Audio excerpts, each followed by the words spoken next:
अस्सलाम वालेकुम, मैं रिजवान चौधरी वतन टीवी के साथ। वतन हमेशा जो है वो किसान की बात करता है। आज हम चोलिस्तान के एरिया में हैं और देख सकते हैं मेरे पीछे राई की फसल जो है वो पक कर तैयार हो चुकी है और इसको काट लिया गया है और इकट्ठा कर दिया गया है। अब जैसे ही थ्रेशर लगेगी और इसको अब प्रॉपर तरीके से जो है वो निकाल लिया जाएगा, फिर ये मंडियों में जाएगा और मंडियों में जो है इसको किसान सेल करेगा। हमारे साथ जो है एक बुज़ुर्ग है और वो इस फसल को देखते हैं, उनसे हम पूछेंगे कि इस दफ़ा जो है वो राई की फसल कैसी रही है। राय की फसल बहुत ज़्यादा अच्छी रही है, लेकिन कणक की फसल जो है बहुत ज़्यादा अच्छी है, लेकिन रेट की कमी पेशी है जो किसान को नहीं मिल रहा।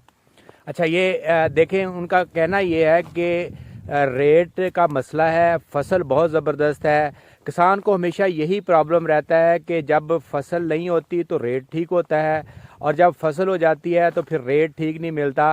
तो इनकी गवर्नमेंट से गुजारिश है कि रेट को बेहतर किया जाए ताकि किसान जो है वो खुशहाल हो सके। इस पे कितना खर्चा आया है इस फसल पे?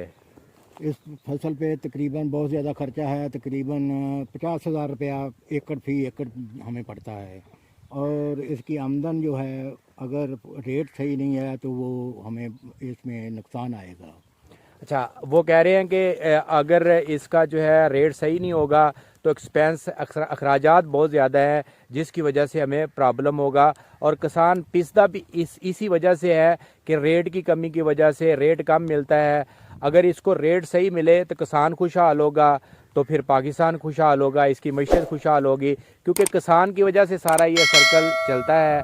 आप देख सकते हैं कि ये फसल जो है वो पक के तैयार हो चुकी है। किसान अब इसको काटने पे जो है काट भी लिया है। आलमोस्ट फसलें जो है वो कट चुकी हैं सरसों की, जिसे हम राया कहते हैं।